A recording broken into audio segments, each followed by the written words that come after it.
Today is August 5th, 2006. I am Sarah Locker. It is a pleasure to conduct this interview for the Dakota Memories Oral History Project in Calm, North Dakota. Can you state your full name, including your maiden name? My phone? And full name, including full your name. maiden I just have one name, Viola Eslinger, Konrad. And when and where were you born? I was born on a farm northwest of Fredonia. We called it the Old House on that farm on November the 2nd, 1922. Did you ever hear any stories about your birth? Not exactly. No, I haven't. I don't recall any special. Mother and delivered, oh yes, there were two of us in the family of 11 that were born before the midwife came, and I was one of those two. Yeah, my little brother and I were both born before she got there. She never had a doctor. It was always the midwife.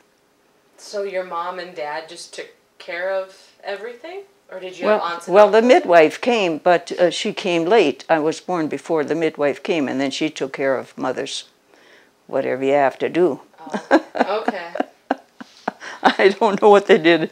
Those midwives were sometimes better than the doctor. I mean, there was no doctor around it. That's why. Was the midwife a neighbor, or No. did she travel? No, she lived, they were, I don't know if they were Germans from Russia, but they spoke a poor English. And they had a hotel in Fredonia. And that was one of the first ones there. And she went out as a midwife. So she had experience. Maybe, I don't know how those ladies got instructed what to do. I have no idea. Yeah. But I know that this one was able to tell how many babies she was going to have in the future by feeling the umbilical cord. There were buttons in there, or little lumps, and she came pretty close. No kidding. That's one of the things that really was fascinating. Of course, Mother told us that after we grew up old enough to understand what was going on. Yeah. Wow. Yeah. That's really neat. Did your mom share anything else about midwives? About her? Well, I know that Mother was born in 1897, and they were, of course, homesteaders. That was about 5 miles here out of town. And I know where the place is. When we go to Fredonia, I can point it out. There's no more buildings or anything there. And my dad was born in north of Fredonia on a homestead. And that was in 1888 when my grandpa Eslinger lived there, or came there. Yeah, they built a sod house. But the very first house that they had was a dug-in prairie down so that they could stand. Then they took the covered wagon that they had bought in Sioux Falls, St. Joseph, Missouri, with oxen. They had to buy that in order to travel up to this Dakota Territory, which was no state. It was still territory. And they lived in that mud hut and dug down until that next year they built a sod house from North Dakota Prairie. And I don't know how big it was. I remember playing in it as a kid. The walls had fallen off, and they were still there to a certain degree, built up halfway yet. Eventually it was all removed and cleaned up. So that was my first experience, or my first memories of my little years. My dad was a very good butcher. He went around in the area and butchered pigs for food and calves. Then he wanted to stop farming, and we moved to Fredonia, and there he opened a butcher shop. And then he was in that must have been about 24, 25, in through that time, because I was 2 or 3 years old when I got there, and I even remember what little dress I wore at one time, because Mother had embroidered some little pink and blue flowers on a yellow cotton dress, and it was straight cut, which was cute, and I liked it so well, so I remembered that, wearing that in Fredonia. And this one grocery man who then, Stern, was a Jewish person, and they had the first grocery store I remember. And he liked me so well, and I didn't like him. And I didn't like his teeth because they were so yellow. And he would always pick me up and wanted to hug me, and I didn't like that. Oh, that was funny. It wasn't funny then, but it was funny now.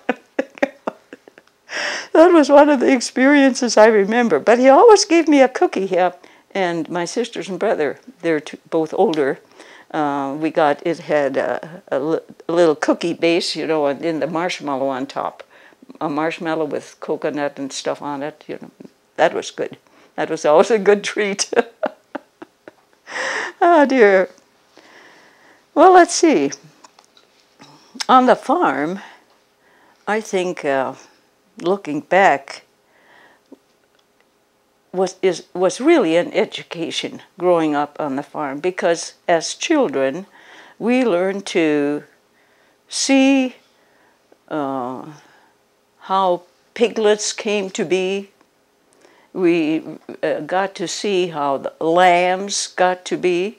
And if Dad didn't want the lambs to come too early in springtime, before winter, he would tie a gunny sack. He would open a gunny sack in which they used to have grain or any animal grain in it. It was a gunny sack that was canvasy, real rough. And he would put that around the stomach of the buck, the ram, so that the lambs wouldn't be too early in the spring. Otherwise, they would be cold and freeze. So that's, and he always kept them in a stall. Our big barn was built out of sod that my dad had, that was put there by his dad. And it was built like a regular brick. They were laid so that they overlapped each other, and so it was sound. And that was halfway up, and then the top part was wood. It was built out of wood. And we had to, every summer we had a area on our yard, in our pasture, that was gumbo or clay. And with his own, we called it a schreber. It was a hand-held digger that Dad had to hold, and the horse was in front, and he also had to hold the rein at the same time. He usually had that around his neck or his waist, because he used his hands to hold this thing, and so it wouldn't go too deep so that the horses could pull it. And that's how he got his clay out, and he loosened that up in this area where the clay was found, and we hauled barrels of water from our well, which was behind the house, downhill, and the horse was hitched to a flat boat drawn on the floor, on the ground, and it was about maybe 3 feet wide or something like that, and maybe 4 or 5 feet long. And he would put the barrels on that and haul it down to that clay pit. And we got to trample in it. That was the most fun for us kids.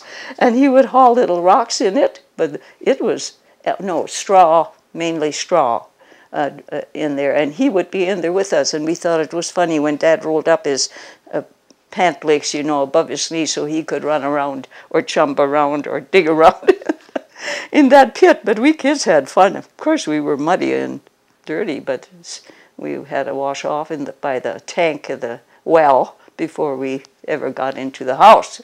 So that was kind of good. That was a fun experience. He would load this clay onto, I don't know what he used, maybe a bucket, onto that flat thing, and we hauled it up to the barn, and then we had to paste all that over again. He did that almost every other year for sure. I don't know if it was every year or not. Yeah, so that it would stay sound. We did that for many years before he built the wooden barn. Yeah, I think the wooden barn, I don't know when it was built. Maybe in the early 30s. Yeah, so we had that was standing there a long time. That was made for good. And the house, the old house that I was born in, there were 4 of us born in that out of 11 kids in what we call the old house. That sat there for quite a while.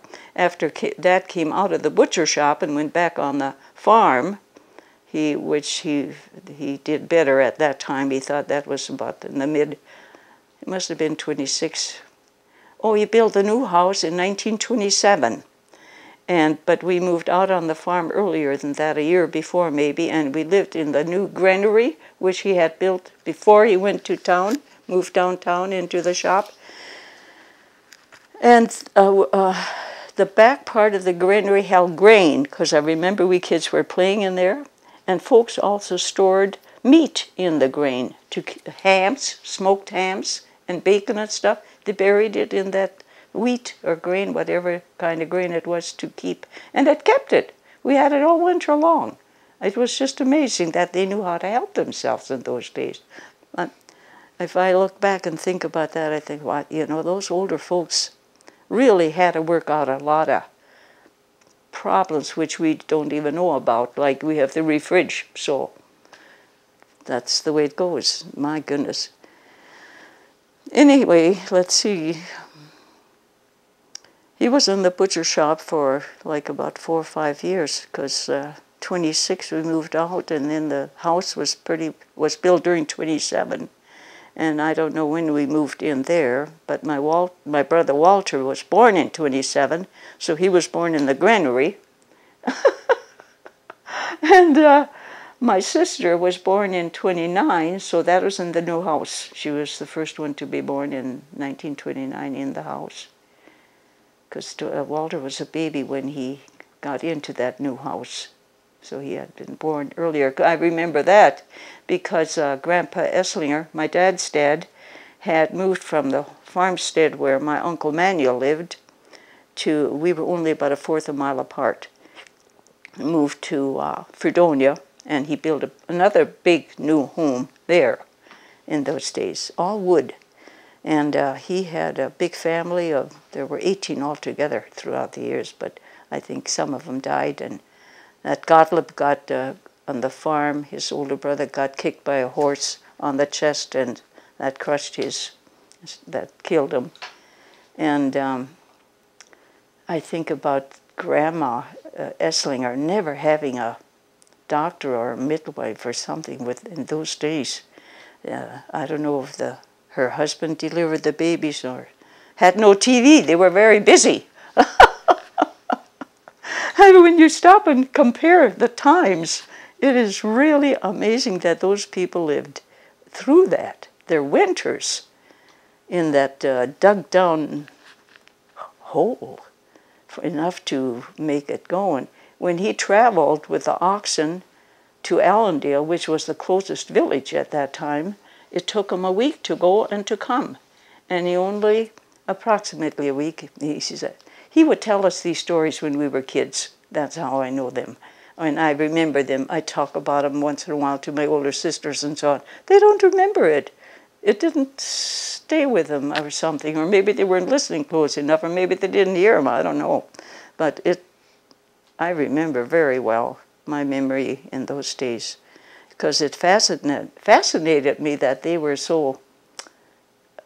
they had to be self-sufficient in order to survive in those days. So he had I don't know much about Mother's parents that way. They lived a little closer to Cullum, but this was just a village started. And she didn't talk as much about that as my dad's, because Dad's folks were closer. And Grandpa Eslinger would walk those 5 miles crosswise the country from Fredonia, where he built that new home, out to our place in 1927, because I remember when Walter was born, and he had him on his lap, and he was holding him like this, and he said, "Bist du auf die Bugli willkommen?" Do you understand what that said? You also came upon this hilly world. And I stood beside him because I must have been about 5 years old, Grandpa, and I was watching for my baby brother, you know. And Grandpa Eslinger had, I don't know, all their teeth fascinated me because I don't know if they brushed them or didn't brush them because they looked discolored. I don't know if it was from the coffee or tea or whatever. No idea. But he also had, but he laughed a lot. He was a very fun guy, a very fun grandpa and grandma. Well, when they moved to Fredonia, and my folks, Dad saw to it that we always got to church every Sunday.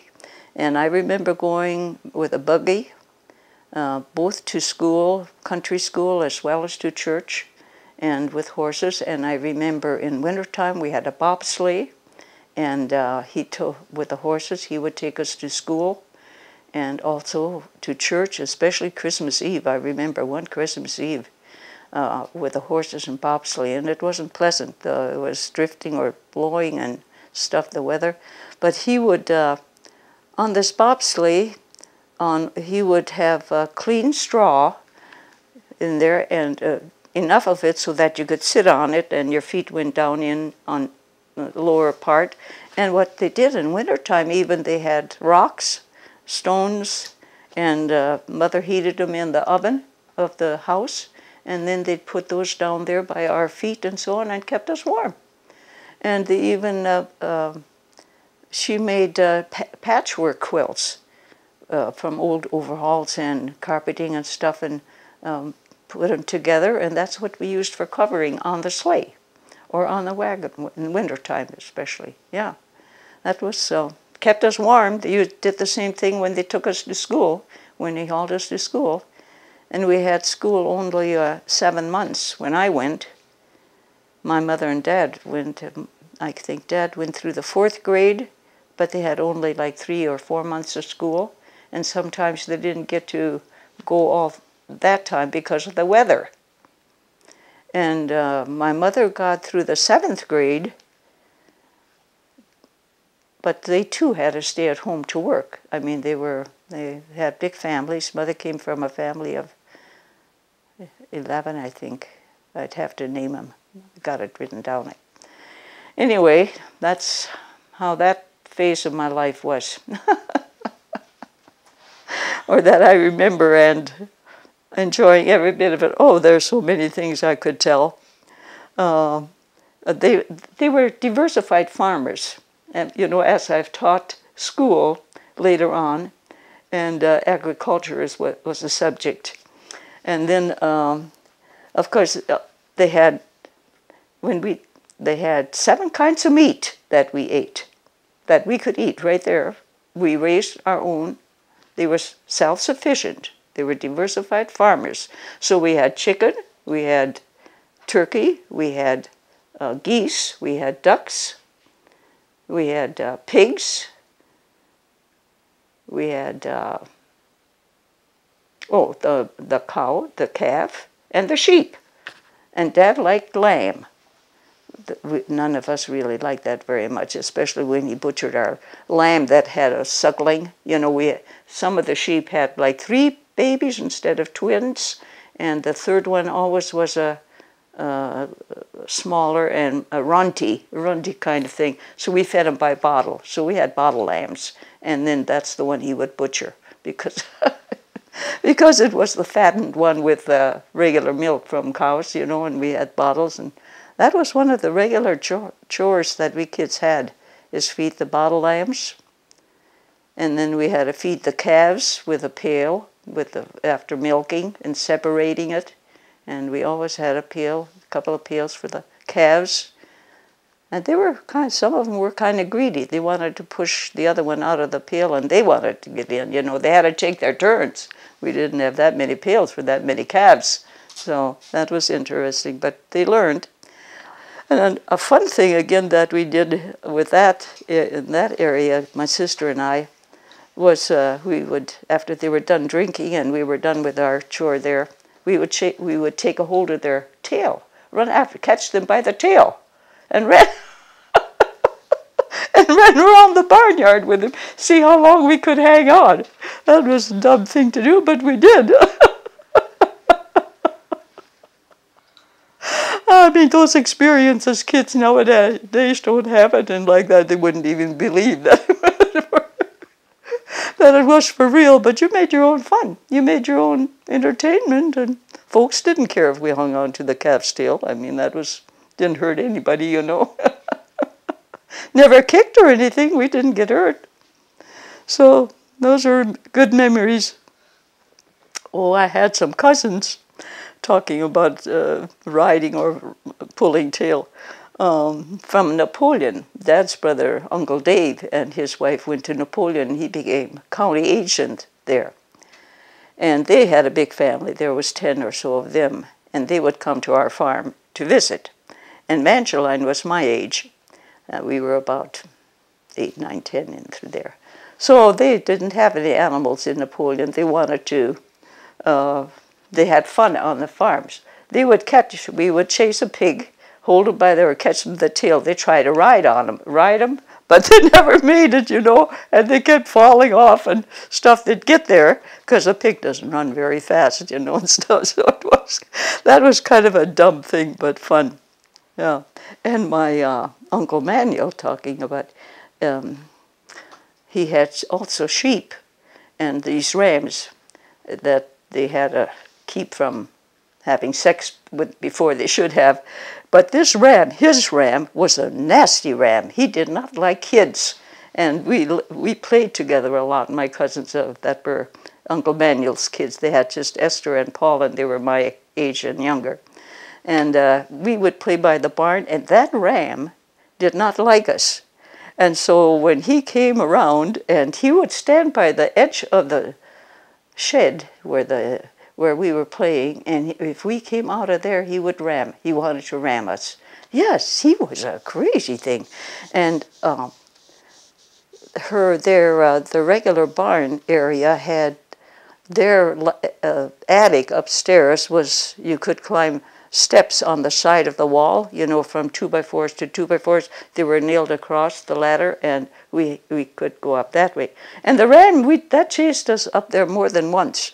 And the last one, Paul, he was the youngest. He was last because us girls ran up first. We got there first. And he butted him. He butted his butt. That was the only time I think that he got us one time. And that was fun. That wasn't fun then, but it was fun.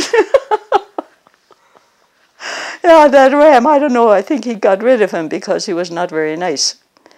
Another thing Uncle Manuel had that we didn't have on our farm was a nasty rooster. He had a rooster that chased us. When we came over there and we were playing out in the yard, that rooster kept us cornered. If he got to us, he picked us, but that was terrible. I don't know why. He had them all the time. We thought it was kind of strange. But I do remember we had a nasty gander, and my brother Walter was maybe, I don't know, 3 years old or so on. We had a yard fence around our house, so one day Walter got out through the gate and I was supposed to care for him. And before I got to him, Walter was attacked by this nasty gander. And he picked him on the breast, you know, on his chest, until he fell down backwards. And then the gander got on top of him and trampled on him. Yeah, he was a strong, nasty gander. I don't know, Mother raised her own geese, you know, her own goslings and everything else. So I don't remember if they were exchanged like they used to exchange bulls for the cattle at that time, or if Mother kept him. I don't know what happened to that gander. I know we didn't keep him too long.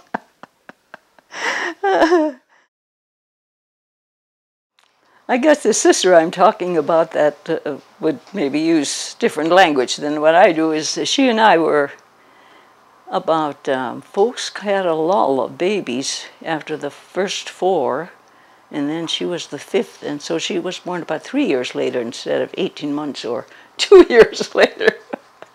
And we played together, of course, all the time. And on our farm, where they built a new house in 1927, is what we call it, but the old house was still sitting there, we played in our choke cherry patch. That was a pretty good-sized patch, maybe as long as my house is here, which would be, what, about 30 feet or something. Anyway, and we liked it because we had to pick choke cherries. Mother used them for jams and jellies and stuff. And we had a little house. We had made our little houses in there. I mean, it was just the way the trees grew. There was a little space in between, so that would be my kitchen or my front room, and she had hers on one side of that segment of the trees, and I had the other one. And so we'd come and visit each other in those choke chairs, and we had babies, imaginary babies, and we would visit and talk to our babies. And what we had for babies oftentimes was the half-grown chickens that mother would hatch from a cluck. From the eggs in the old house, she would have nests for the cluck that wanted to quit laying eggs, and then they don't get off in the shed where we had our chicken eggs laid. If they stayed on there, they would pick you when you wanted to get the egg. And we got picked many times, but we had to take them from them because we didn't want them to be spoiled and be half bred, you know. And so we learned how important it was to get the fresh eggs. And then if the cluck would continue to want to breed, sit on the eggs, she would take them and make a special nest and put it into this old house in which I was born, the last one. And she put it into a box with straw or hay, and they would make a nest. And then she'd put 10 or 12 eggs under there, and they sat and breed until the little chicks were born. So we saw how the chicks, I don't know how many weeks it took to do that, maybe 3-4 weeks before the embryo would turn into a chicken, you know, a little chick, and that developed. And they would prick the shell from the inside. Did you know that? That's the way they breeded their eggs. They sat and kept them warm until it was ready for the little chick, mature enough in there to prick the shell of the egg and come out. It was a wet little, ugly-looking thing. But the cluck would take care of it with picks. If you did anything wrong or if you couldn't get in there, she took care of her babies. And by the time she had all those, mother would let the chicks and the cluck out, and they'd walk around the yard and get fed. And the mother had certain feed for the little ones, grain. I don't know what they called it. It was the leftovers grains that were shook out when they cleaned the wheat from the Hirschgras, they called it. It was just a dark little weed, yellow flowers when it was blooming, and that's what they fed the chickens then with them. And also, well, the pigs got corn and stuff. But I did tell you that we had the 7, and I named all the 7 kinds of meat that we had. So, and those little chicks, when they were half grown, my sister and I would catch them, catch our favorite colored one. Some were white with feathers, colored feathers. Mother had different breeds of chicken. She had the Leghorn, and then she had the Rhode Island Red, and then she had the Buff. So some were better layers than others, and they sold eggs for the money. So she had an egg case, and that had, I think, I don't know, there was 3 dozen in each layer, and they were about that high, so there must have been 4 or 5 layers of little segments where you put the eggs in. And then you took it downtown, and they bought the eggs, and then they got their groceries for that money. That was their grocery money that they did. And so we always had to gather eggs. And then when the chicks were half grown, we would catch them, and Lenita and I they would be our babies. We'd carry them around on our arm with their feet sticking up, and they got real tame. They liked it. We had our favorite. We would take them to church, and that was in the barn. We'd sit on the steps that went up to the attic, because it was like ours was one we could sit on, and we had our church time. We sang songs and visited and pretended we were moms. But we had dolls in the house. We did have, but we liked the little chick babies. That was dumb and fun. I'm sure that she and I were the only two in our family of 5 girls and 5 brothers, 5 sisters with me, that did that kind of stuff. Because we were just that age, and we had time to play, and we had our chores to do, but Alice was the oldest one, so she was next to Mother and Dad and helped with work. She didn't really play with us. Never had a chance to, I guess. That's what she says now. I don't know. Never paid attention in those days. Oh, dear. Let's see what else for a half hour. With your family, your parents, can you describe your parents more and your relationship with your mom and dad? Yes, I couldn't do that. Dad was... Mother and Dad were married young. She was 17, and in August the baby was born, my sister Alice, and she was then 18 in a couple of months. And my dad, I suppose, was 20, 21 when they started their family. Dad was a very strong man as far as emotional and mental and intellectual, but he had only, like I said, 4th grade. But he taught himself English with us, and because he had only 4th grade, he read the German Staatsanzeiger. That was a German newspaper, and he'd read it out loud, and of course we kids all learned to understand that, and Mother would listen. And they also had the Napoleon Homestead, which was their first English paper, because it was Logan County where we lived and grew up, and that was the courthouse, where the courthouse was, the county seat. Then Mother was went through the 7th grade, so she was the better reader as far as being able to read, but she never had a chance to. Oh, she read us Bible stories.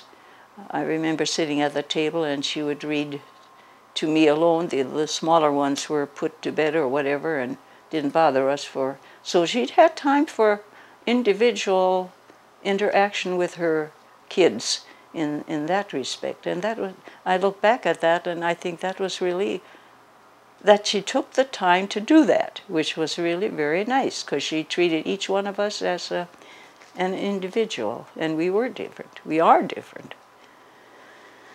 My dad would never let us start eating at the table before he had a prayer. And he had a German prayer that said, "Komm, Herr Jesu, sei unser Gast und segne alles, was du uns beschert hast." That means, "Come, Lord Jesus, bless all that which we have and share it with us, and to your honor and glory." It would be the interpretation of that. And in the morning, especially, that's what happened at every meal. And after the meal, he always said, "Danke dem Herrn, denn ist freundlich und seine Güte währet ewiglich." That's why it's still with me. I know it. This means thanks unto God for his blessings and provisions, and may he be forever and ever, is what his is. And while that was going on at the table, nobody left the table before this was done. And so we had to sit there. In the morning, after breakfast, he would read a portion of scripture from his old German Testament, and he would talk a little bit about it or just give a thought or two. And we were still all around the table. And then they would kneel down and have prayer, Mother and Dad. And we kids stood up behind our chair and folded hands, and we had to say, oh, Our Father, the Lord's Prayer in German. Do you know that? Do you know the Lord's Prayer? In English. In English. Ja. Unser Vater, der du bist im Himmel, dein Name werde geheiligt. Made holy. Dein Reich komme, dein Wille geschehe auf Erden wie im Himmel. Gib uns unser täglich Brot. I don't know how it stops. I haven't said it for so long. It's surprising that it even came back right now. But I can't think of it. Maybe it'll come later. But anyway, that's the way our mornings or the days started every day, whether it was early or late in the forenoon, or harvest or winter or whatever summer. He saw to it that we did that, and I appreciate that. I really have been thankful that my parents were Christian, that they installed that in us, and I'm thankful that they both went. I have the assurance that they went to heaven along with my husband. I mean, because of some of the teachings that we had as kids and our parents, yeah. And I think those pioneer people like my dad's mother and dad and my mother's mother and dad, they had churches in their homes when they came. They gathered together, but they didn't have a church or anything, so they had it in homes, and they took turns. Because I remember my grandpa talking about his wife, Grandma Eslinger, was a real good soprano, and she would start the songs. She had the true key or new, and they would sing their German songs in rote. They didn't have any instruments that I know of at that time. Much later on, in that new house that Grandpa Eslinger built in Fredonia after he left the farm, the homestead, he had a piano. And his younger kids, out of the 18, they went to college at Yankton, South Dakota, which was a 2-year high school, and then they went 2-year, they said a college. It was 2-year college, so they got a basic, maybe the last 4 or 5 of them from the family of 18 that got to go to school. Yeah, and they became teachers and preachers, which was interesting, I thought, too. Yeah, that they chose those professions and did them well. I remember when Aunt Hilda was, she was the youngest of the family, and she'd come and visit us on the farm numerous times, and she was an excellent pianist. And she and my oldest sister would play piano duets on the piano. But before that, we had a treadle organ in our house, and we had fun on that. We all learned to play. I played by ear and chords and so on, and so my sister and I had a lot of fun on the organ and on the piano too, in that respect, yeah. Musical, they were all musical, all good singers. And Dad used to be in a men's quartet, and he had a high range of voice. He sang first tenor, and he also could sing bass if it had to be. So he had a wide range of voice. Yeah, he did real well. Mother sang too, but not. She didn't have time to have practice in individual. But Mother and Dad sang a lot of German songs at home in the farm, in the new house that we lived, where I grew up in. And he would sing German songs, and I still know him today. And Mother would sing, and she was always an octave lower than the regular. So she sang low. But she sang the melody, and she sang well. But they knew their songs. She had so many songs by rote that it just, yeah, I still can sing some. Do you have a favorite one? Oh, I don't know if I want to sing. Well, yeah, sing it. You just say the well, words, too. The Good ist die Liebe, that's known by everybody. I mean, all the Germans knew that. And I know when we get together for our family reunion, which we have done, I mean my dad's family reunion goes back, or even mother's, Gott ist die Liebe. And they sing, Gott ist die Liebe, lässt mich erlösen, Gott ist die Liebe, liebt auch mich. That's the verse. Drum sag ich noch einmal, Gott ist die Liebe, Gott ist die Liebe, liebt auch mich. Ich lag in Banden, der Schnitten Sünden, ich lag in Banden und kam nicht los. Drum sag ich noch einmal, Gott ist die Liebe, Gott ist die Liebe, liebt auch mich. And it goes on, it's got 8 verses, but I don't remember them all. But it says, God is love, and He loves also me. I mean, it keeps. And then the other one said, I was lost in sin, but Jesus took me in. And then again it says, God is love, and so on. God is love, and that's what this little song is all about. And when Dad sang it every evening, you know, and Mother, we knew where they stood, not thinking about it at all as far as spiritualness is concerned, and so on. So that was, I think, a good bringing up. It would be nice if people would do more of that today with their children, the interaction that a family had. We were a close-knit family because we, like I say, it was a unit. We were diversified farmers, and that's the way we grew up. And I tried to follow that through in my own family. We just had the 2 kids, but we always had little devotions here in the morning before they went to school or before I went teaching, and so we had that bond. My husband had to go to work much earlier than we did, so he didn't get in on that, but that's the way it goes. That's the way life is. It isn't always as convenient as it was in the strong family units in those days. Yeah, the homesteader age. Yeah. You have questions? I have one more with your parents. What's your fondest memory of your father and then also of your mother? The fondest memory, oh wow. Memory. Well, I think for my dad, that's outstanding. Yeah, he was strict. I mean, if you didn't work the way you were supposed to or didn't do it as well as you should, you heard about it.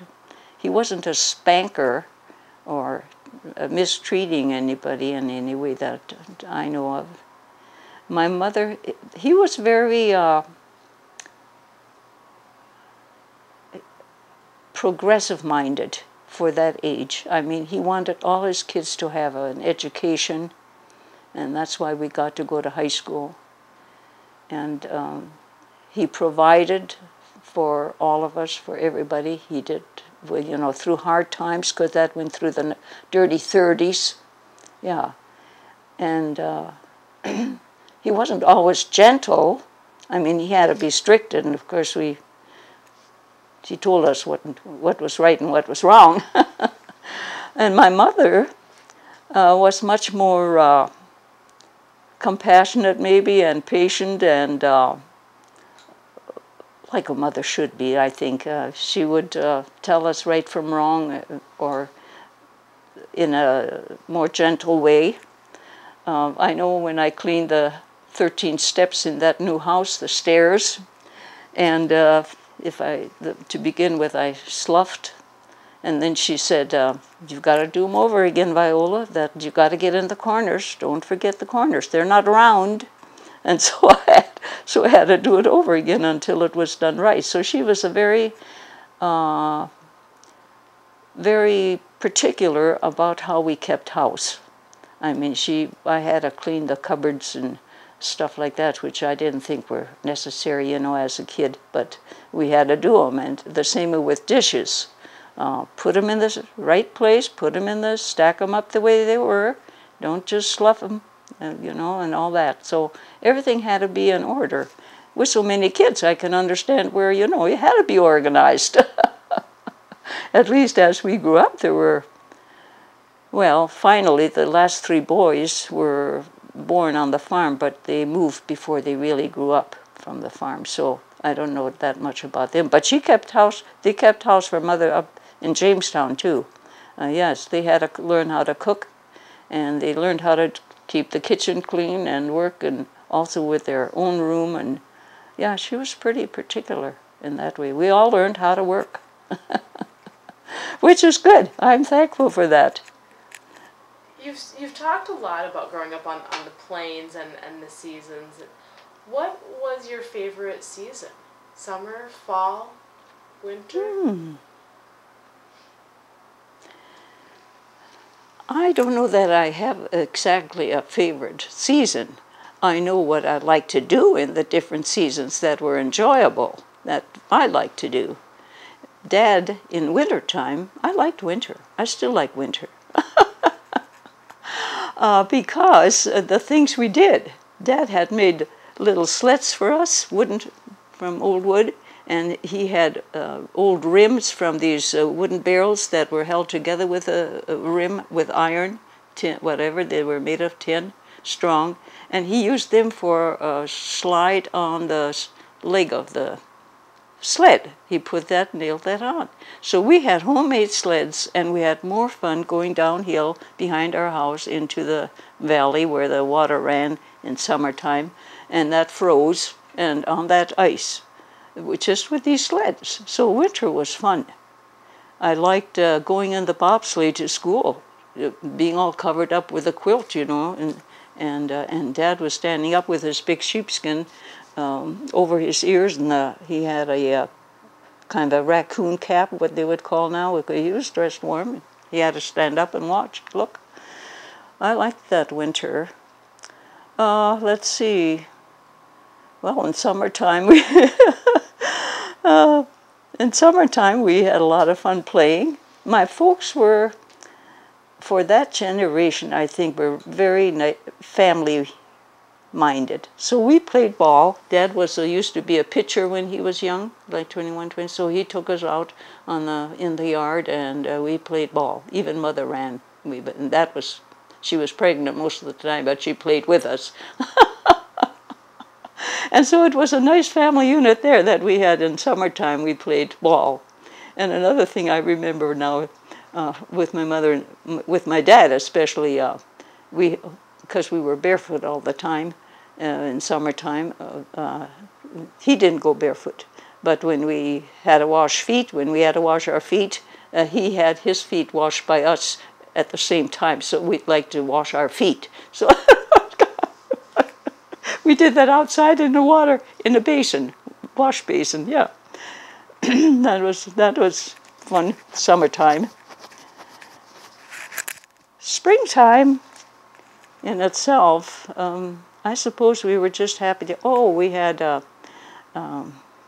we loved to see those springtime North Dakota rose, the North Dakota flower. I didn't know it was in the North Dakota flower, but I mean, I've seen and talked about it, and you see stamps, and all that. So, and those petals of those rose, as we walked to school, we would eat the petal. That had a real good taste. It was a rosy flavor. It was good. And in the fall, when that ripened, if you didn't pick the petals off of a flower, it would develop, and it'd get the rosebud. It would get a red seed-contained, and it was real fleshy around the outside. They were about like a marble size. And we would pick them and eat the skin off, not the seeds, they stayed, but the outside. We would pick that rosebud and eat it on our way home from school. Then we could loiter around, because didn't matter if we came home at 5 and it took us a pretty good hour to walk back and forth when we just walked slowly from the country school, across fields. And of course the stubble were maybe 12, 14 inches high. These rose flowers, wildflowers, were growing in among that, and so we had access to them readily. That was fun, our seasons. Oh, dear. Can you tell me a little more about chores on the family? Did boys have certain chores versus girls? Or was it, or did it depend on how old you were, your chores, or? Yes, we each had our own chores. That my older sister and brother, of course, had to work alongside of Dad more than anything. You know, they helped. I know Edwin helped clean the barn, and when they had to feed the cattle, they had to stuff down the hay and stuff like that. Yeah, and as far as my experience in that area, as a little kid, maybe the first job I had is when we were along with the barn work, when folks did the milking, summertime especially, and there were a lot of flies, and we had to hold the cow's tail to keep it from swishing into whoever was milking the cow by hand, so it wouldn't hit them in the face. So we had to stand in the hallway and hold the cow's tail. So that was one little job we had. And then, of course, again, after milking, our barn was quite a ways from where we had our separator. And as we grew older, we had to help carry folks had an 8-gallon can in which we dumped the milk when they milked 9 to 12 cows by hand, and then they would pour the milk into with a pail that you sat and held between your legs, and Dad had made some from old logs or fence posts a little stool that had a kind of a board across the top. At the bottom was a wide enough post so it would sit, and you balanced yourself on that stool, and then you milked with a pail between your feet and went like that. And so we had to help carry that over to the granary where we had the D-level separator. I remember when Dad bought that as a new one. And once you separated separated the cream from the milk, so the milk came out on one side and the cream on the other. And when you start turning it, and you brought it up to a certain speed before you let the milk start running out so that it would separate it, and that's why it was called a separator, we had to keep going. And you couldn't stop until the milk was all through. And so my sister and I had to take turns because we got too tired doing that all the time, so each one would have to take her turn. So she had to catch on to the handle while I was with her, and then I would let go and she would keep on going as we worked we had our chores, yes, we all had our own chores to do, definitely. Then after it was separated, we fed the milk to the calves, and that was another job. That's when we had fun after we were done. And of course, whatever milk was left over, Dad had a great big tin metal, I don't know how many gallons it served. It was a real big one that he used to buy oil in or fuel. And of course that was cleaned out, and that's where you put all the leftover milk and stuff, and it would sour, or anything else that was left from the table, scraps and stuff would go in there, and that was pig's food. And that would be taken to the pigsty, and Dad had made troughs for the pigs, kind of in a V shape, and at the end he had a big heavy brace that kept this V long planks together, and that's where we poured all that ugly stuff, and they would gobble it up. That's how they were fed, along with the corn cobs and other things that we threw in that the pigs were fed on. And butchered, of course, in the fall, and that was our meat for the winter. And they smoked the hams and the bacon, and the backbone and the pork chops were made out of the backbone, and we had plenty of meat. We had always plenty of food because of that. We had maybe more pork throughout the year than we had any other kind other than the fowl, the chicken and geese and ducks that Mother raised. So we were all assigned, I told you about, what to do as far as feeding the chickens and gathering their eggs, and we all had to take our turns as we grew up. Mm-hmm. The younger ones always did what they could do, and we got advanced to something else. You right So on. that's the way it went. Yeah, I'll learn to work. You said you had plenty of food and plenty of meat growing up. Did you have a problem or any concern during the 30s with not Oh enough yes, food? oh yes, yes, yes. Mother and Dad had a real stressful time at that time, if I remember correctly, because Dad, there was nothing growing. There were no crops. And then he and Mother discussed it, and they thought maybe that we'd have to move to California or someplace where there's more rain and making a living. And they agreed on that. Then Dad left for a while in 1934 and went to California by himself. That's what they decided to do. And Mother and the family stayed on the farm and kept the chores and things going as much as possible. But, you know, there was no grass in the pasture that you saw today. They were fed thistles, Russian thistles, before they became dry. The Russian thistle, the big thing, round thing that's green, and that's what Dad had used to have to make for hay, instead of hay, for the cattle to eat.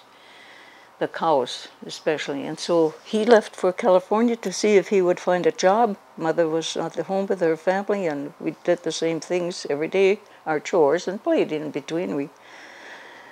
It was a real free, not as stressful as far as we kids were concerned, but Mother and Dad felt stressed, and he had payments to make on the house because he had built it and a mortgage on it, and so he paid so much each month, and that was a big income. The cream that they sold, the eggs that they sold, was meant for groceries, but they also had to have something extra, like from the grain selling and corn and so on, for the regular mortgage payment. Yeah, I remember them being Dad especially. And one day I heard him talking as a kid about that time and through there. He said to Mother, he said, there's this one field out there on that, I don't know what he called it, the 40 acres or what, where he would go behind the hill and kneel and pray that the Lord would save that and at least give him the grain seed for that field for the following year. He said he kept praying that would be, otherwise he might have had to just quit. And it happened. It happened. He said the Lord has answered prayer, and he did have more than enough there so he could trade in for flour, which he usually did, you know. And of course they were both thankful, and that kind of helped over it, because that was over the hump. I mean, after that it got better again in those years, because by 39 I went to high school, and I wouldn't have been able to go if he couldn't have afforded us to, because we did light housekeeping here in town, in Colum, yeah. Because you went to high school in Colum. Yeah, went to high school here in Colum, yeah. Yeah, my cousins that lived, I showed you there in that prairie where they lived, and the two of us were freshmen at the same time. And my sister Alice was a senior at that time, yeah. 30. So you boarded in town. Did you go home on the weekends then, or did you? Sometimes, not all the time. But we did get a ride on the Sioux line. We went down to the train and got off at Fredonia, and from out the farm, we did light housekeeping, I told you that, where we had a little kerosene stove in that room that we lived at, and that's how my sister met her future husband, of one of the young men that was brother to the place that we stayed. And we would have to when it was too much snow and we didn't get home, Dad would take a box of food and put it to the depot, and that would bring it in. We met the depot, they stopped here in Colum, and we picked up the box and carried it up to our house, light housekeeping room. That's how we kept going for the months of winter when there was too much snow. And the little money we had, of course, we could buy milk and the things that couldn't be kept too long, yeah. No refrigeration. We kept our milk and cream cold between the porch door and the indoor, in between. That was our refridge. So, yeah. So you'd have been in high school when Pearl Harbor happened. Yes. Do you remember Yes. where you were 40. when you heard? No, I was in Ellendale at school. Yes, in the NI, they called it Normal Industrial School. That's where I was when I heard the war declared in 1941. In the fall, yeah. Because I graduated in 41 from high school, and then that fall and the following year I went to school at Ellendale. Oh, that was a scary time. I mean, we knew what it meant, you know, to declare war, or that we had been attacked by Japan, and we wondered what was coming because the guys in college were drafted. I mean, they had to go to service. So we were just with the 4Fers, they called them, the guys that didn't pass the physical. The girls didn't like that very well because we all thought they were not physically fit for any dating. But I know I dated anyhow, but we just had fun. Nothing serious. What would have been a typical date when you were in high school or at the normal school? I really didn't date during high school very much. I think maybe some of my former grade school guys who did not go to high school, because not all families allowed their kids to go to high school, so they came and saw us and wanted to take us, and we went to movies, both this cousin of mine with them off and on, to Edgerly. That was the closest movie, so we went to movies together, but nothing came of it, and I didn't like them. Didn't go any further. And I guess that my cousin felt the same way. I mean, you can date, you know, and have fun, but not a constant thing. So it didn't take too long, and of course they caught on because we wouldn't go with them anymore. So when did you meet your husband-to-be then? Oh boy, that was considerably later, because that's like 10 years difference in there, because high school, what are you? When I was 17 when I graduated, well, and then that fall I went to the NI at Ellendale, and my cousin and I, we double dated. We didn't know the fellows too well, and the upperclassmen, if they wanted to take you out, we did that only one time. And we both said no more of those guys because they got fresh, and we didn't. They thought they were these green freshman gals, you know. And yeah, they later on got married. Both of them that tried to take us out, and we didn't go with them. Oh, but we had friends. There were guys that even out of college, after college, that came up to the farm, to my farm, way out there, that wanted to be steady boyfriends, but I wasn't interested at that age to get married or to have sex the way they wanted to and stuff like that. I mean, that wasn't the end thing, and we just didn't care for that. And so I was single until I was 25. Yep. And my husband had come back, one who became a husband, whom I did not know, came back in 46. And of course, then a year and a half or so, that's when I got to know him, and he was the nephew of my brother-in-law, my oldest sister's husband, where I usually stayed on weekends because I didn't go all the way out to the farm from Ellendale. Yeah, so that's how I met him there. And the first time I was doing dishes, and he came in from the barn milking cows by hand, and he put his schmierig, milky hands in my face and went like that, you know, and I had my hands in the dishwater, so I took the dish rag dripping wet and washed his face. So that was the beginning. That's how we met. It's a very neat meeting story. That's quite a meeting. I knew he was my brother-in-law, Solomon. He was an excellent, I loved him. He's the best fellow that any of my sisters married. He was tops. Such a compassionate and understanding and fun-loving. And of course, Connie, my husband's name is Wilbert. Konrad, he had, I thought he was really very nice because he was his nephew, Solomon's nephew. And I thought he came from a pretty good family because Solomon's oldest sister was his mother, my husband's mother. So she was, that was a big age group, age, what do you call it? Yeah, span between my husband's mother and then the younger brothers from which my husband came. So that was almost a generation difference, in the same family, because it was a big family.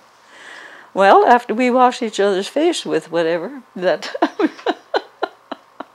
we saw each other more often on the farm, because he kept working for his uncle, Solomon, and I came to see my sister Alice, and after college, over on weekends and otherwise during summertime.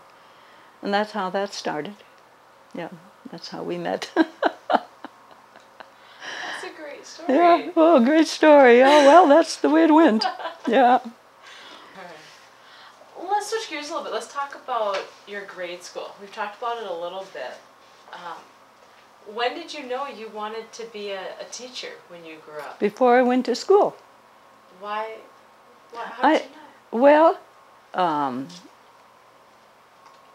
I guess I got to go to school with my older brother and sister when they had picnic day or special things like Christmas programs and stuff, and that was a very highlight. That was the highlight of like a Christmas program, a country school Christmas program.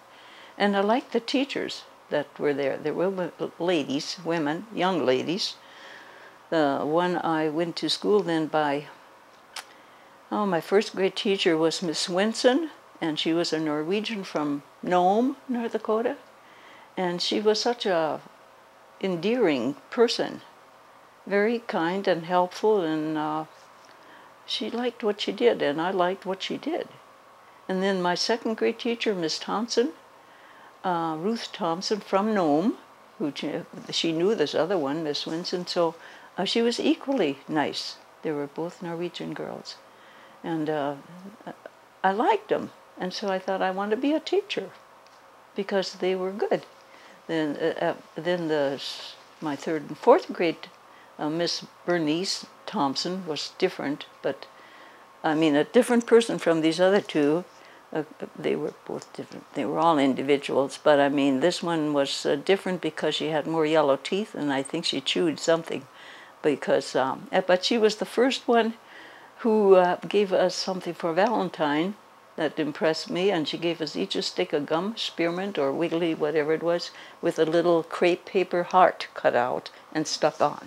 And I thought, wow, I'm going to do that too when I get older. That's pretty neat, do something like that for kids. And our class, our school always had a lot of kids. There were 28 was the most, and there were 24, and because the families were so big, yeah.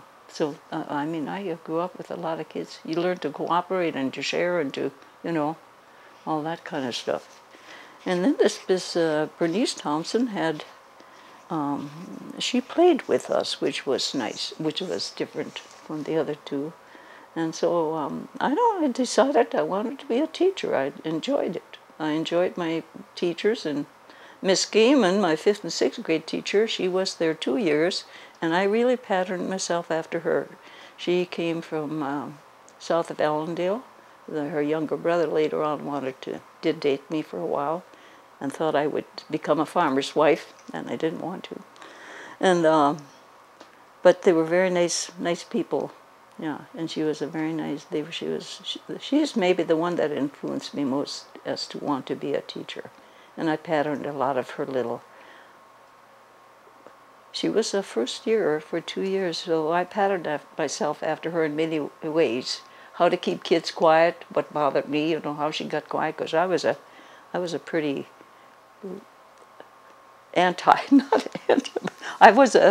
I whispered an awful lot, and I had a lot of ideas my own that I wanted to do, and she had to kind of coax me and guide me, and which she did in a very nice way, rather than to scold me and put me down or make me stand for something, and I appreciated that. Yeah, that's how come I think I chose to be a teacher, was the Miss Gaiman. And I had my 7th and 8th graders, they were all very nice ladies, very understanding and helpful, and I didn't have anybody mean and ornery or eccentric in any way, the way my younger kids did. Sisters and brothers, they talk about some real bummers. No, I had nice, good teachers, yeah. When you transitioned to high school, Oh, what was that like? Well, that was from a country school, and having been a leader, and you know, we all interacted with each other and got along just fine. And then to come to high school, and these kids had grown up with more, you know, like a city grade school, which was different. Their attitude was different. Their thinking was different. Their playing was different. And I had some, the gal that was the valedictorian took a liking to me. We became good friends, and I wanted to learn and know how to get along with new things. I mean, all the teaching was different, you know, different teachers taught different subjects, and so on and so forth, and got along pretty good. I got to have B's and A's. So, I mean, as far as adjusting is concerned, wasn't all that hard. I know my cousin Esther, she had red hair and freckles. And when Miss Unseth, what was her name? Miss Unseth, the subject, not Latin, but she taught another subject. Anyway, she asked Esther a question, and Esther didn't know the answer, and she got all written. And Miss Unseth, she was kind of a spitfire. She had big round big eyes, and boy, when she didn't like things, she would blink them, and they would just spit fire, you know. And Esther was crying because she was scared because she didn't know the answer. But I didn't have anything like that happen.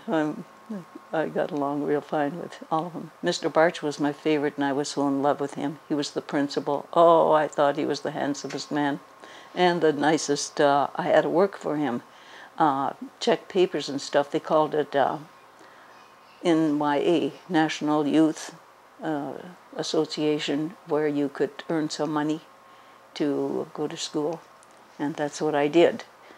And so I did it by helping, I was assigned to him, and he gave me some papers to check and the key and stuff like that. So I got to know from him how to regulate a class book, where you keep records for that, for people's classes, and I got to know how to record absences and presence, how many days, and you know, each kid's attended and how many absences they had. And so I learned that, and I'm glad I did for my own teaching years, because I did the same thing then.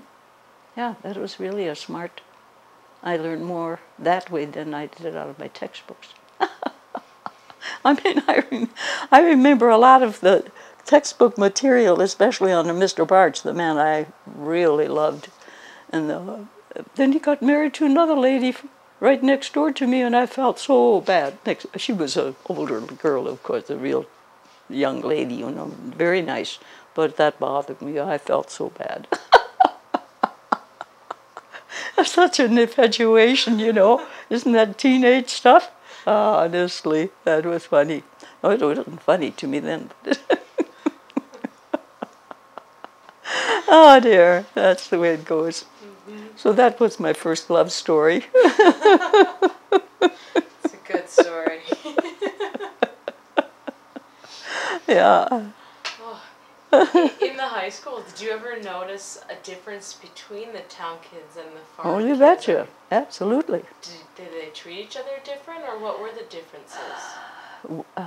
Well, their background, I think, made the difference. The way they grew up.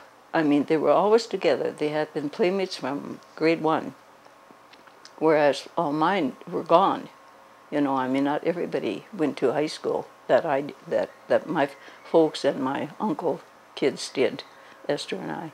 So we had that was a big jump. That it wasn't too bad. I mean, they accepted us. I like this the valedictorian Joan was very nice and helpful and friendly, and they took us in, and I had no problem with that. yeah. We did our own cooking, and you know, we did light housekeeping in the meantime, and we lived in town, so we could get together when we wanted to. We walked the streets so the boys would pick us up in the evening every so often, but there was no, just to be out in the evening when it was so nice and stuff. Yeah. And during the school, of course, we had our school parties, and we got to know. But we had them only each class by themselves. They did not have the upperclassmen in with the younger ones. No, there was a distinct difference. They were the elite. We were the freshmen, the greenheads. Oh, did we have some... My class was the last class that had initiation party, initiation week. And they, before all this time, the upper class, the sophomore, could take these kids and make them do whatever they wanted to, could make them dress how they wanted them to dress in school for a week. And that was a fun week. And I didn't mind it at all, but some kids, some quit school because of that. There were a couple of girls that did not, they thought they were picked on so much that they quit, but it was all in fun. We had a dress like with man's pants, suspenders. Now we wore some of that in wintertime to our grade school in the country to keep warm, you know. Whereas when you wore it here it was, we had to wear them to be funny. And we have to roll up one leg, and we wore either the shirt backwards or however they told us to do it. We had to wear stupid hairdos. They made them tie up. We had page boys. No, that wasn't style.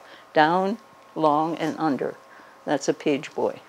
And we had to make a bun or a up here, or now they do it and not even think anything funny about it, but we did. They took us, the sophomores took my class, my roommate, my cousin, and my friend from the grade school, the three of us, out into the country and dropped us off somewhere south of town. Of course, we were not familiar with this area at all, and it was dark. I mean, they did that in the evening, and we had to go along. That was our initiation. So we had to walk back from down out there in the dark. And we were scared like everything, you know, to walk in. We hoped we could see the town's lights. And we went according to that, so we knew where to go. But that's the way they treated us. That was our initiation. Then they had the party at the school, and they dunked our head into water to get apples, you know, and all kinds of dumb stuff. Somebody had to have, I don't remember, they had different things lined up. And each freshman kid, or boy or girl, had to go through this. And one was you had to lay across a tub, a rolled over tub, a round tub, and it was on that side. We had to lay on that, and then they would paddle us with a paddle, with a swimming paddle, a boat to paddle. Yeah, stuff like that. It was all in fun and nothing hurtful, or just a lot of fun. That's how I was initiated to the city school. Oh, good memories. That's quite an initiation. That's quite an initiation. That was the last year then that superintendent allowed that, because they took some of the boys out too far. One boy alone into the dark like we had, the three of us, and he got lost. He didn't find his way back. I mean, he wandered around out there. I don't know where they took him, but that put an end to it. The superintendent said, no more of that. And that was the end of that. Maybe that was smart. Yeah. I'm glad we got initiated. It was kind of fun. Yeah.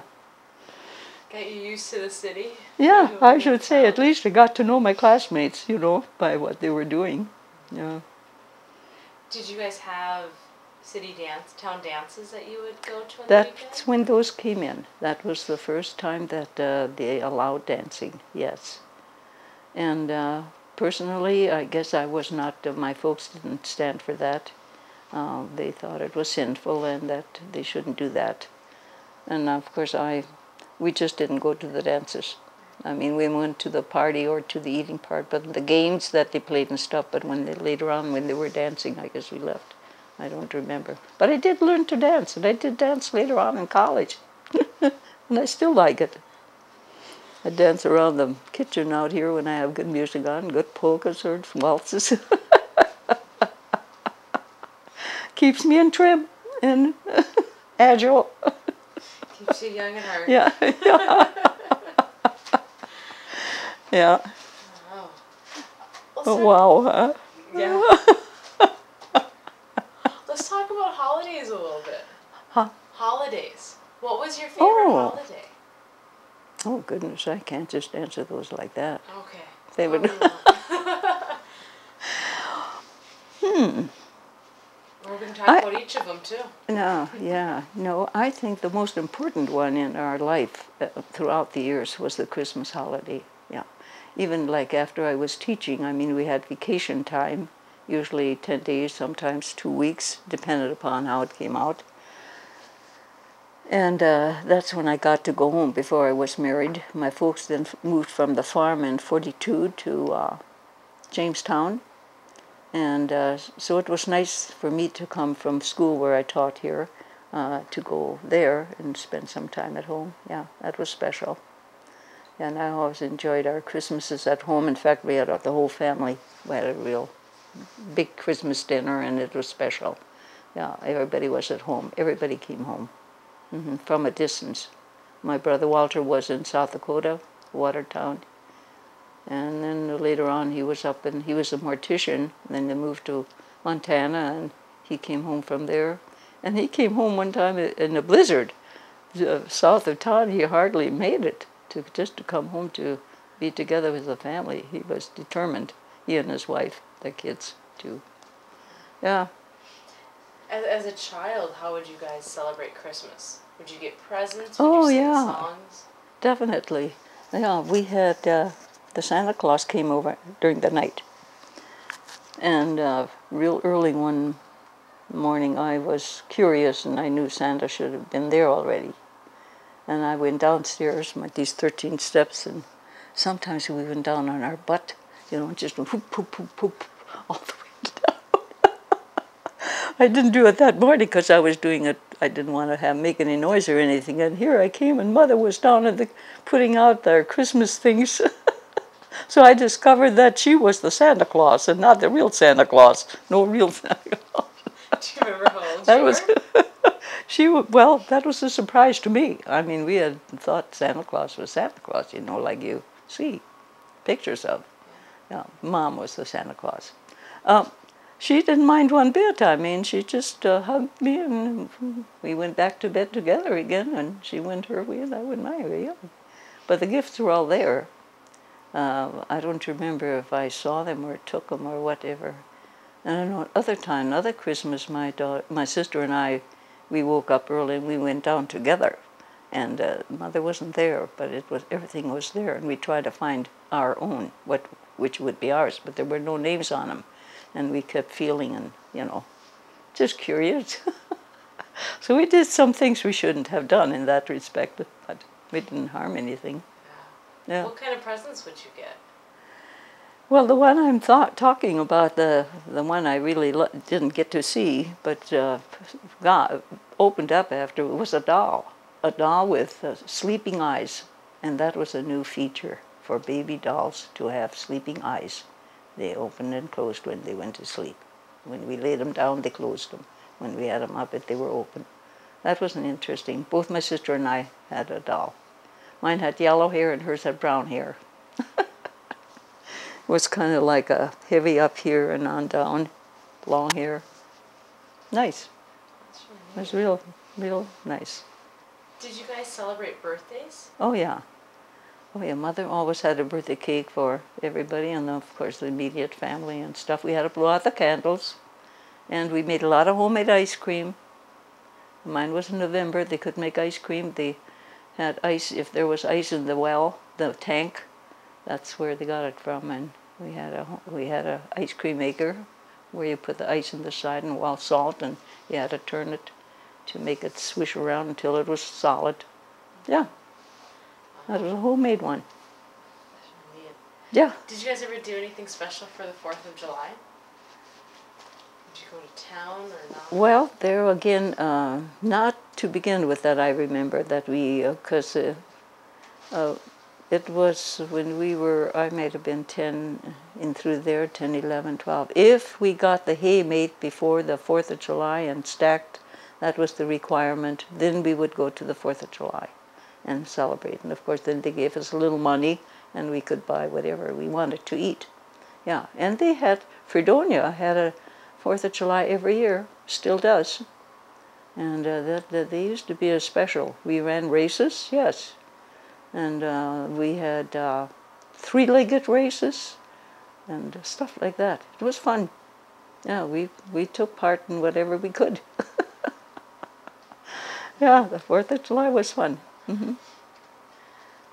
What do you think is, or what's your happiest childhood memory that comes to mind? The happiest one. I suppose it would have to be when I was 10 years old, because now I had double digits, and that was very important. Yeah, she had a birthday cake and maybe 10 candles on it, and that was my special.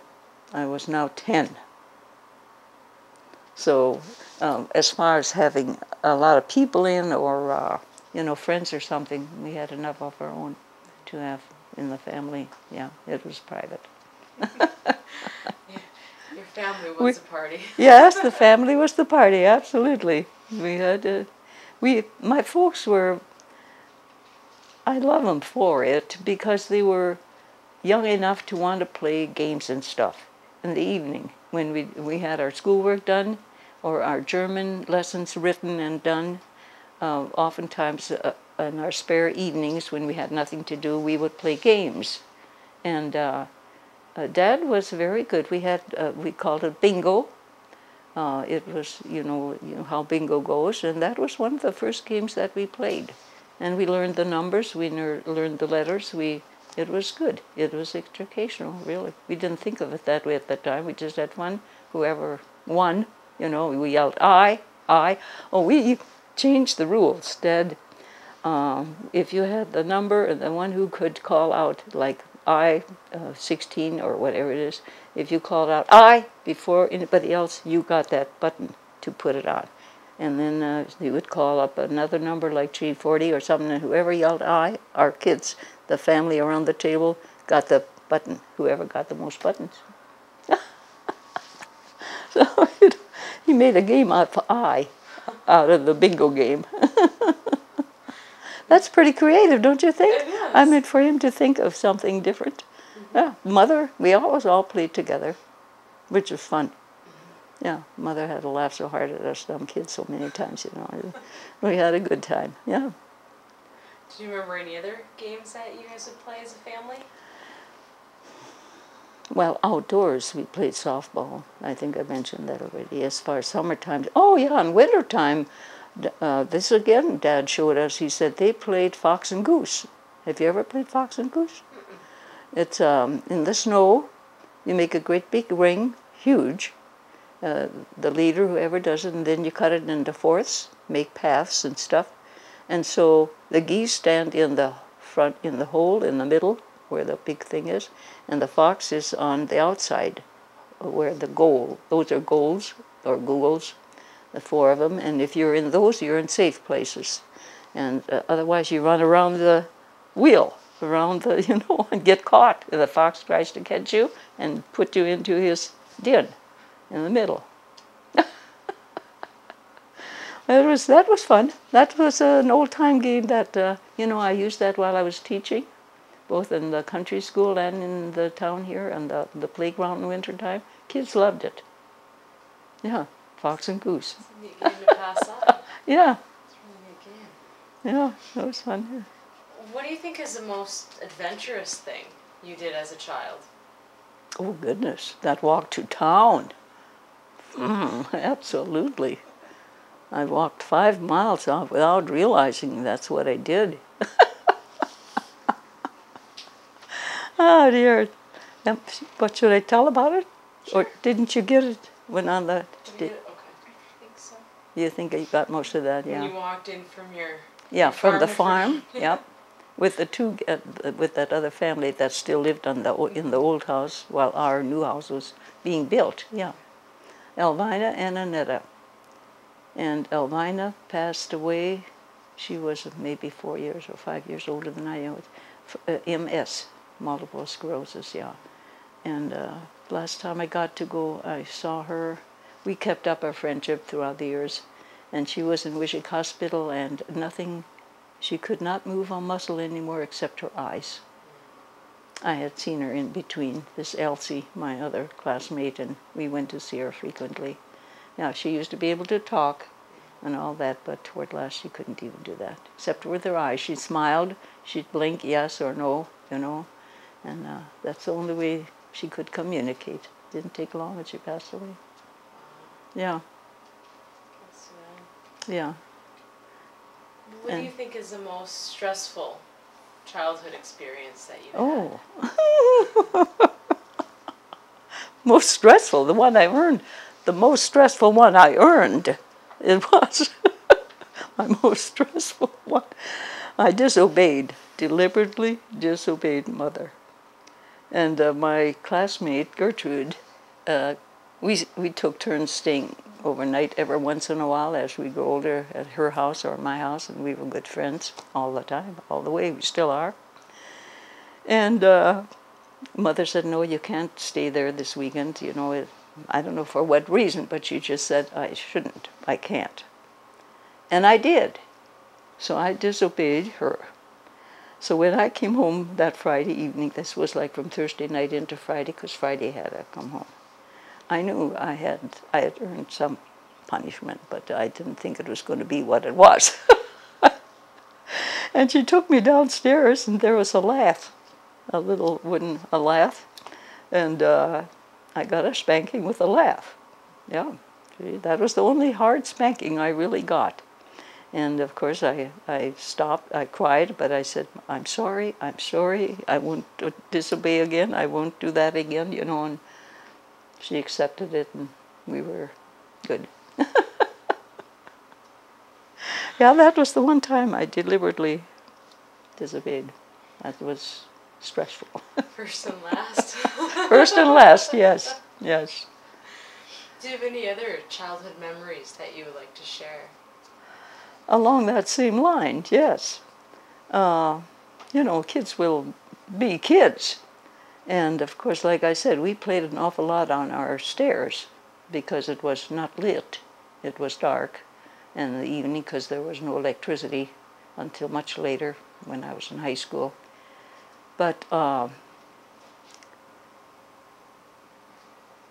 with my dad and different things, you know, when I disobeyed or I didn't do what I should, when I should have done, and didn't want to, and I was a stubborn gal in many areas, in many things. And then Dad had talked, like he always often did, told us all kinds of stories, Bible stories as well as some of his own experiences. And they always ended up to where you came to the point what was right and what was wrong. And that's how he taught us. And I thought, oh man, you know, I was really a naughty girl. I was more naughty than I was good. I was convicted. And so that time I had to go and say I was sorry to Dad for all the naughty things I've done or the disobediences, and I don't want to be that kind of a girl. I don't want to be that way. So he too was very forgiving and helpful and loved me and hugged me. Always he called it a batch und a kuss. When he went to town when we were little, ever since I remember until we got older, he would always shake hands and give us a kiss before he went to town. And that was a nice relationship. And of course, when I was so naughty, oftentimes that was terrible. I shouldn't have been that way, so I said I was sorry. Yeah, and to Mother too, I had to make it good with both of them. That was maybe the most, whatever. Important memory. Yes, that I had to. And of course, as you grow older now, as I grew older, in my teenage, we had a pastor who talked about heaven and hell. You don't hear those very often anymore. If you do, really. And he described what the Bible said about hell, and I remember that because it was such an extreme. And I thought, oh, I sure don't want to go to hell. So that helped me to be good, or do whatever I was supposed to be more obedient and helpful and prayerful, because Dad had devotions every morning, and prayed for the kids, for all of us, and Mother too. So, I mean, all that influence on me from all of that made me what I am. And I tried to install that in my kids, and my husband was very willing, and we were together on that. Yeah, worked out beautifully. I'm thankful. I'm looking forward to going to heaven any day now.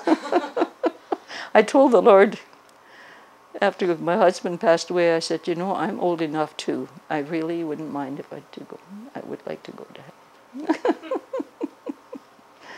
So that's the best. That's the best thought that I have on that. Yeah. Well, why do you think it's important to tell your life story?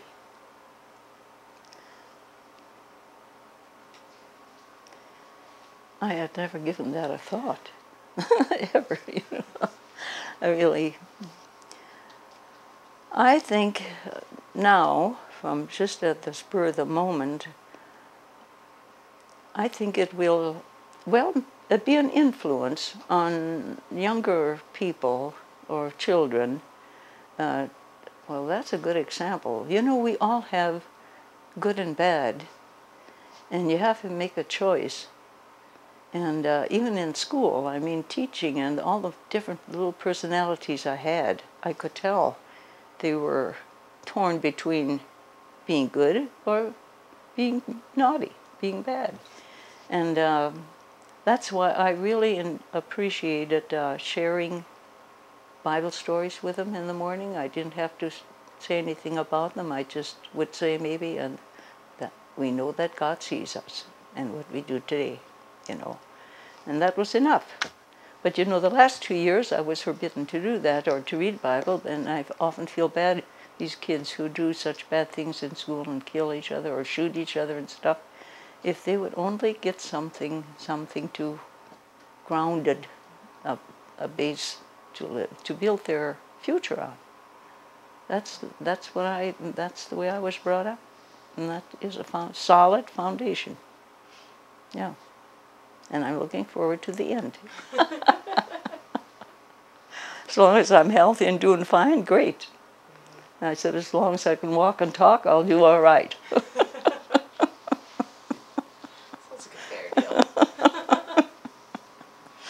Yeah. Is there anything else you'd like to share? Any other memories or thoughts that you would like to share? I think I shared more than you expected. You've done a great job.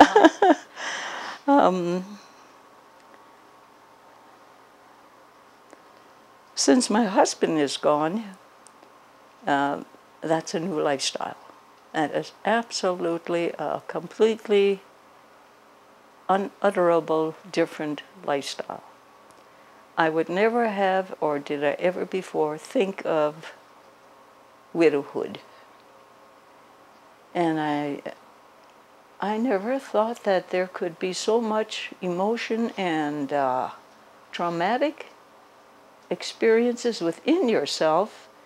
I don't know how the others have handled it, but for me, the year 2005, he died in February the 5th, and so I had all of that year. It was the most horrific year I've ever had. It was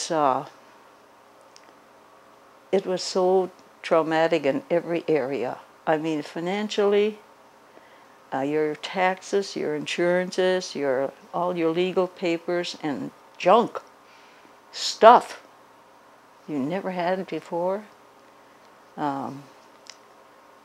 A lifestyle at home. Another thing I found was so difficult with our former friends. We were together a lot with the six. There were 6 of us, 3 couples especially, 4 couples.